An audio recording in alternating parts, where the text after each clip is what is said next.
As we move from gathering to listening, our scripture reading today is from the book of Exodus, chapter 2, verses 1 to 10. Now a man of the tribe of Levi married a Levite woman, and she became pregnant and gave birth to a son. When she saw that he was a fine child, she hid him for 3 months. But when she could not hide him any longer, she got a papyrus basket for him and coated it with tar and pitch. Then she placed the child in it and put it among the reeds along the bank of the Nile. His sister stood at a distance to see what would happen to him. Then Pharaoh's daughter went down to the Nile to bathe, and her attendants were walking along the riverbank. She saw the basket among the reeds and sent her female slave to get it. She opened it and saw the baby. He was crying, and she felt sorry for him. "This is one of the Hebrew babies," she said. Then his sister asked Pharaoh's daughter, "Shall I go and get one of the Hebrew women to nurse the baby for you?" "Yes, go," she answered. So the girl went and got the baby's mother. Pharaoh's daughter said to her, "Take this baby and nurse him for me, and I will pay you." So the woman took the baby and nursed him. When the child grew older, she took him to Pharaoh's daughter, and he became her son. She named him Moses, saying, "I drew him out of the water." This is the word of the Lord. Thanks be to God.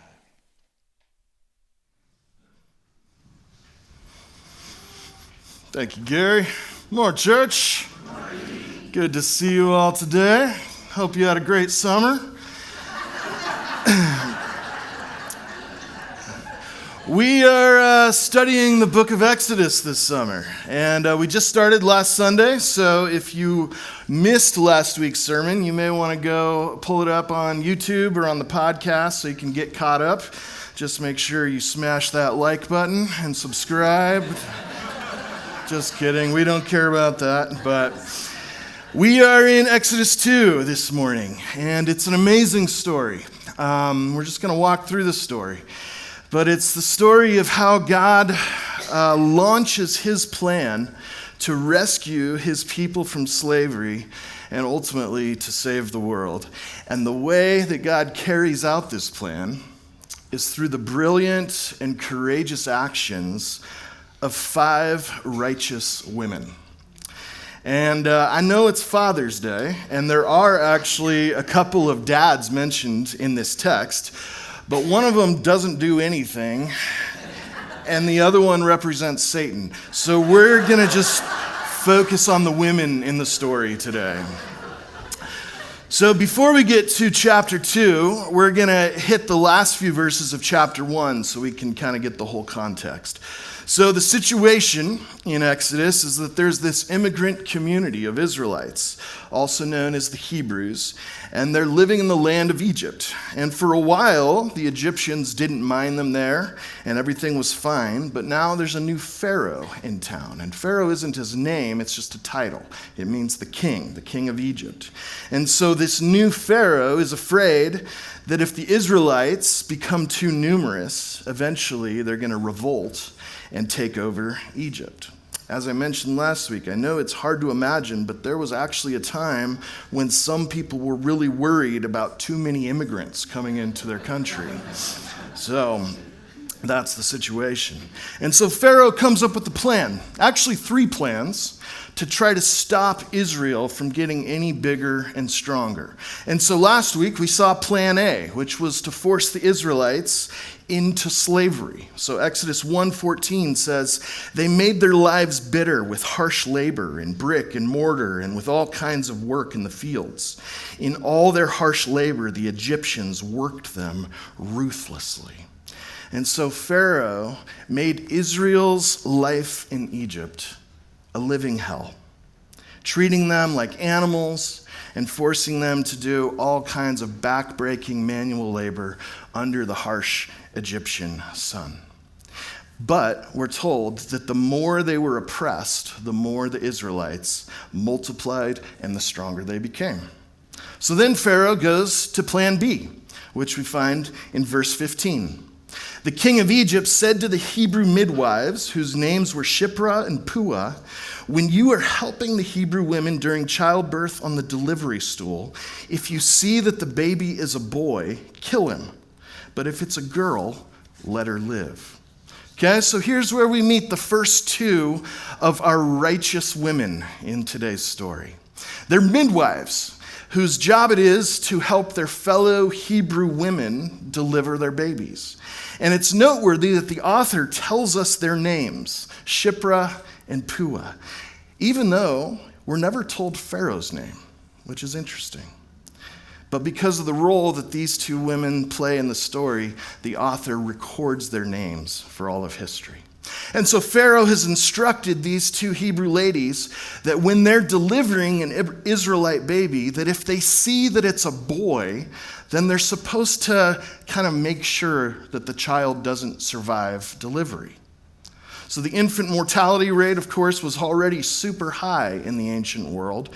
And so the idea was that these midwives could kill these baby boys during birth and sort of make it look like an accident. But they're told if it's a baby girl, to let her live. Okay, so this is a little bit of a surprising twist when it comes to the way that they thought about gender in the ancient Near East. Because it actually wasn't that uncommon for unwanted babies to be killed. But usually it was done by just taking them out in the desert to be exposed. But it was almost always the baby girls who were unwanted. See, in a time of patriarchy, a time of manual combat, a time of hard labor, baby boys were much more desirable because the more men you had in your tribe, your family, your nation, the stronger you were. And that's exactly what Pharaoh is afraid of. He's trying to keep these Hebrew boys from ever being born because he doesn't want them to grow up into men, become soldiers, and start a revolution. So he comes up with this plan to wipe out a whole generation of Hebrew men before they can even take their first breath. And he wants to use these Hebrew midwives to do it. That's his plan. But Shiphrah and Puah have a plan of their own. Verse 17, the midwives, however, feared God and did not do what the king of Egypt had told them to do. They let the boys live. And so instead of obeying Pharaoh's orders and killing the baby boys, these two hardcore Hebrew midwives stand up to the most powerful man in the world, and they refuse to do harm to the vulnerable lives they've been entrusted with. Why? We're told because they feared God, which means that what God had said carried infinitely more weight with these two women than what any man had said. These women are righteous before God, loyal to their people, and they do their work with integrity unto the Lord. But that doesn't mean that their civil disobedience doesn't have consequences. So after a while, Pharaoh keeps noticing all these little Hebrew boys running around and figures out that Shiphrah and Puah aren't doing what he had told them to do. So in verse 18, then the king of Egypt summoned the midwives and asked them, why have you done this? Why have you let the boys live? And the midwives answered Pharaoh, Hebrew women are not like Egyptian women. They are vigorous and give birth before the midwives arrive. So here's what's so brilliant and subversive about how Shiphrah and Puah handle Pharaoh. They tell him essentially, hey, we tried to do what you ask, Your Highness, but you know how barbaric and unpredictable these Hebrew women are. They're not sophisticated and suave like you Egyptians. They're like farm animals. They just push and these babies come out before we can even get there. But here's what they're doing. They're using Pharaoh's own prejudice and ignorance against him. And just like with the white enslavement of Africans in our own nation's history, the only way you can justify owning another human being is by convincing yourself that they're not fully human. And so these two midwives play into Pharaoh's racist, sexist stupidity that Hebrew women are more like animals than like people.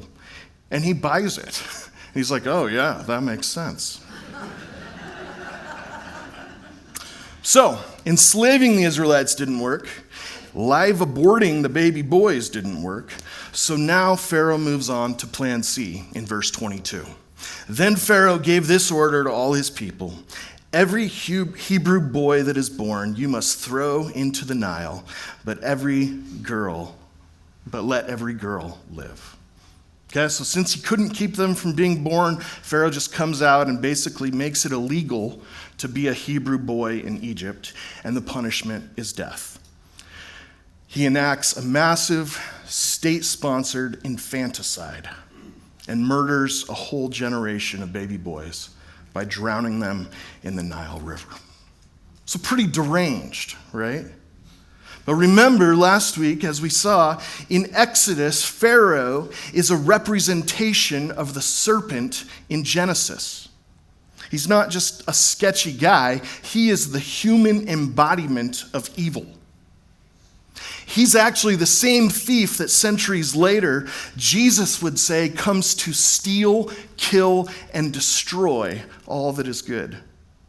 And so if we thought that, getting Adam and Eve to eat the forbidden fruit wasn't that big of a deal, now we're starting to get the picture. That this serpent king steals Israel's freedom, kills their babies, destroys their lives. So the author makes it really clear who the bad guy is in this story. Okay, so that's where chapter 1 ends, with the oppression, extermination, and attempted destruction of God's people under Pharaoh's rule. But story's not over yet. In fact, this is actually really where the Exodus journey first begins, and it starts with a baby. Exodus 2. Now, a man by the tribe of Levi married a Levite woman, and she became pregnant and gave birth to a son. And when she saw that he was a fine child, she hid him for 3 months.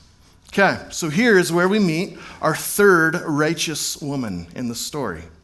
We aren't given her name right here, but in a few chapters we'll find out that this Hebrew woman from the tribe of Levi is named Jochebed. And she gives birth to the baby boy who will be named Moses. Okay, and the author tells us that when she looked at her baby, she saw that he was a fine child. Now, she's not using the word fine the way we do. Like if you ask someone, hey, how was Sean's sermon last week? And they're like, it was fine. That's not what she means. The Hebrew word here is actually tov, which means good. And it's the same word that God uses 7 times in Genesis 1 when he looks upon his creation. Like in 131, God saw all that he made, and it was very good. It was tov. So Jochebed looked at her baby, and she saw that he was good.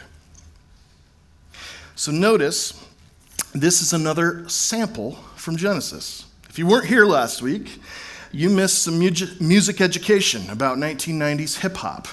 And we listened to some Tupac and some Ice Cube and talked about how there's this technique that hip-hop artists use called sampling. And sampling is where you take a piece of a recording of an old song and you kind of splice it and remix it and weave it into a new song. And I told you that that's kind of how the Bible was written as well. Inspired by the Spirit of God, the biblical authors are constantly sampling each other. They're constantly quoting or referring to other parts of Scripture within their writing. And so whenever we notice something in the Bible that sounds really similar to something else we've read in the Bible, we should pay close attention. And in this case, when Jochebed looks at her son and sees that he's good, we're being told something that I think has more to do with the kind of woman she is than the kind of baby Moses is. Jochebed is a woman who sees the world through God's eyes. She delights in her child the same way that God delights in his creation. So Moses may be a fine child, but his mother is a godly and righteous woman. But obviously then the problem with this fine child, this good kid, is that if anyone finds him, they're going to kill him. And so Jochebed keeps him hidden for 3 months. I don't know if you've ever tried to hide a baby. it's pretty tough. And it works well for a little while, but then in verse 3, when she could hide him no longer, she got a papyrus basket for him and coated it with tar and pitch. Then she placed the child in it and put it among the reeds along the bank of the Nile. Okay, a couple things here. First, remember how I said that one of the dads in the story doesn't do anything? Well, that's Jochebed's husband. Okay? In a few chapters, we're gonna find out that his name is Amram. And we're told here in chapter 2, he marries Jochebed, and he gets her pregnant, and then we never hear from him again. Okay? Once Moses is born, he literally never does or says anything else for the rest of the Bible. So, he's a pretty useless dad. And so you imagine this scene then, where they're at the Nile River, and Amram and Jochebed bring their baby down to the water, desperate to save his life. And Jochebed is the one who's doing all the work, right? She builds this little boat, and she's tucking the baby into it, and she's hiding it in the reeds. And the whole time, Amram is just goofing around, splashing and swimming in the river. And Jochebed goes, Amram, why aren't you helping me? And he goes, because I'm in denial.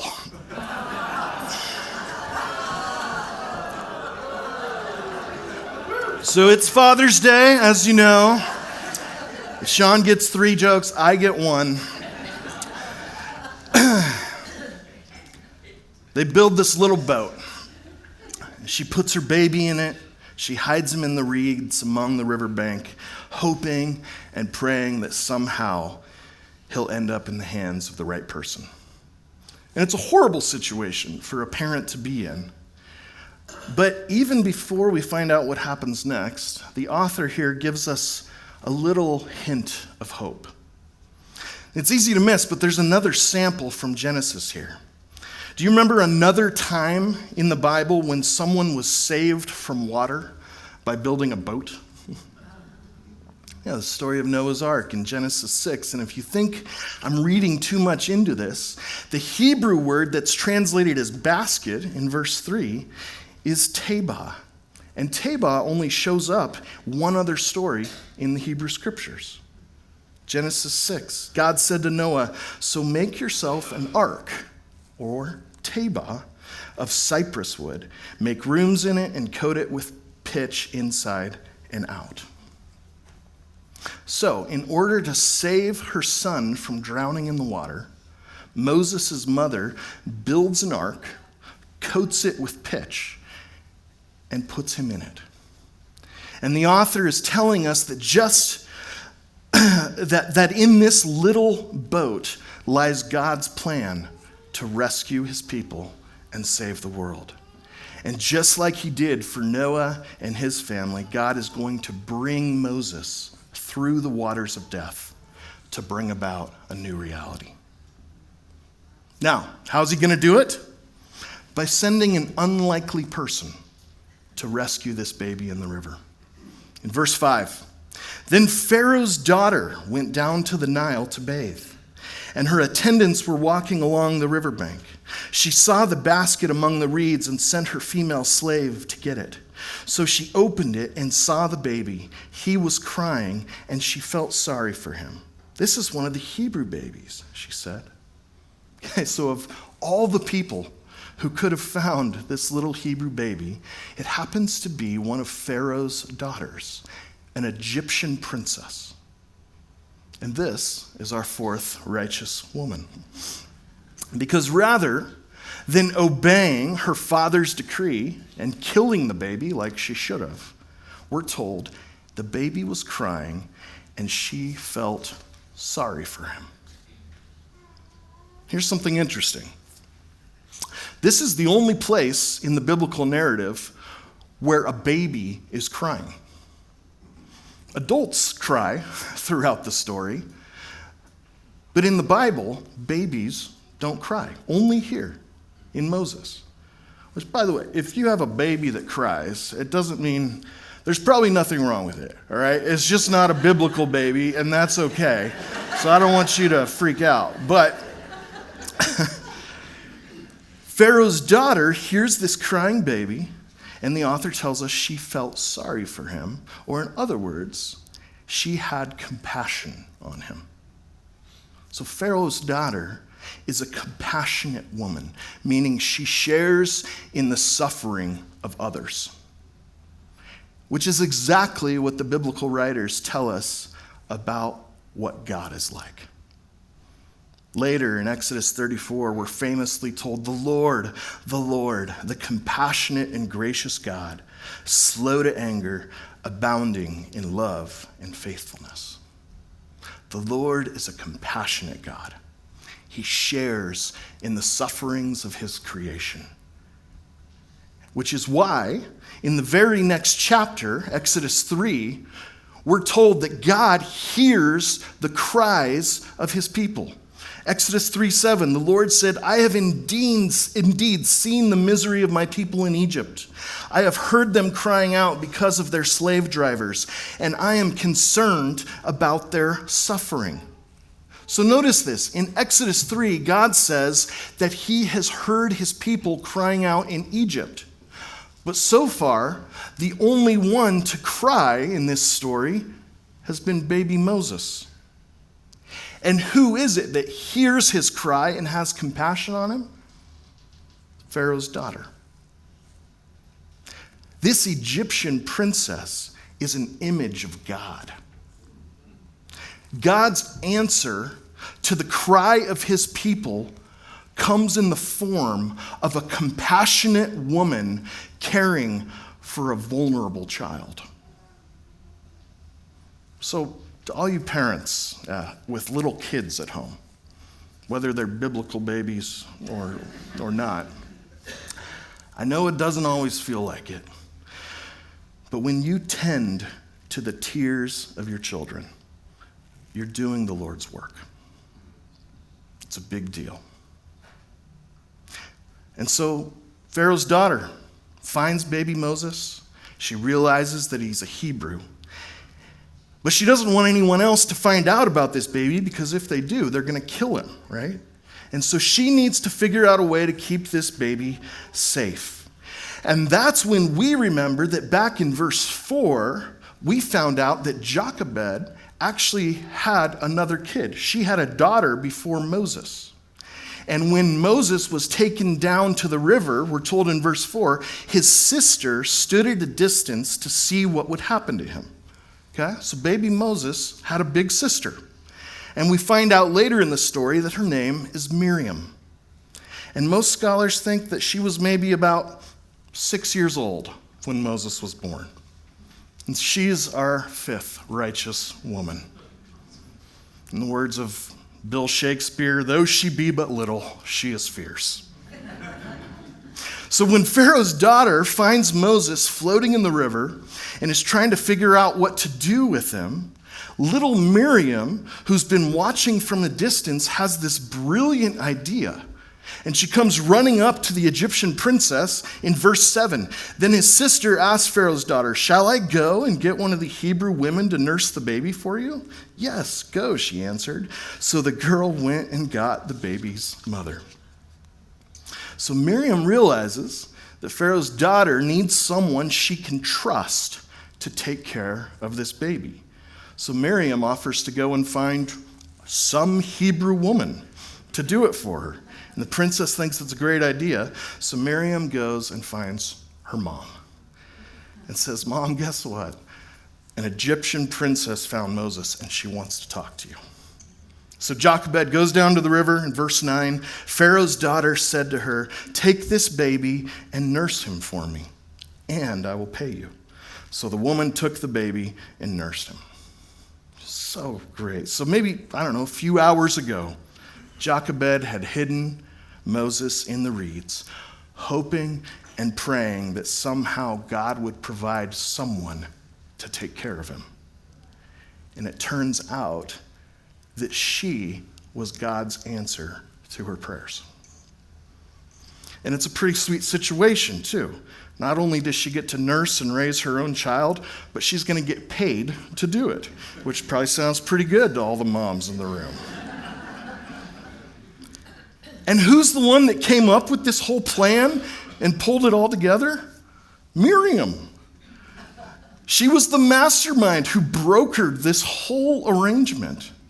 And so now little Miriam and her baby brother and her righteous mom and her stupid dad all get to live together as one happy family. What a story. Finally, verse 10 says, when the child grew older, she took him to Pharaoh's daughter, and he became her son. She named him Moses, saying, I drew him out of the water. So once Moses has been weaned and is old enough probably to start going to school, maybe 4 or 5, he is officially adopted by the princess, which makes him Pharaoh's grandson. And he moves into the royal palace, and Pharaoh's daughter gives him the name Moses, which means to pull or to draw out, since she drew him out of the water. But she has no idea that one day this little boy will grow up to be the one who draws God's people out of Egypt. And that's the beautiful irony of the story of the 5 righteous women. Because Pharaoh was obsessed with killing all the Hebrew boys because he was afraid of the Hebrew men. But it was actually the Hebrew women that he should have been afraid of. They're women of integrity who fear God and do what is right. They're women of wisdom who see the world through God's eyes. They're women of compassion who share in the suffering of others. And they're women of courage who trust God even when no one else does. See, these women who Pharaoh considered weak end up being the powerful instruments of God's salvation. And this is the way that God works in the world, isn't it? From the very beginning of the story all the way through the end, we see a God who loves making his power known through what the world considers weak. That's what God does. If we fast forward a few thousand years, an angel visits another righteous woman, a girl by the name of Mary. And he tells her that she's going to give birth to a son. And his name will be Jesus. And he's going to save his people from their sins. Mary responds to the angel's message by singing a song to the Lord. It's known as the Magnificat. In Luke 1, she sings, He, the Lord, has brought down rulers from their thrones, but has lifted up the humble. That's what God does. In 1 Corinthians chapter 1, the Apostle Paul writes, But God chose the foolish things of the world to shame the wise. God chose the weak things of the world to shame the strong. That's what God does. See, in Exodus 2, the water where so many children had died is the same water where Moses' life was saved. And the very thing that had been a place of death, God redeems into a place of life. And we know that we also are saved by death. Because God ultimately chose Christ and the cross, the place that looked like God's defeat, as the very place for his abundant life to triumph. That's what God does. Amen.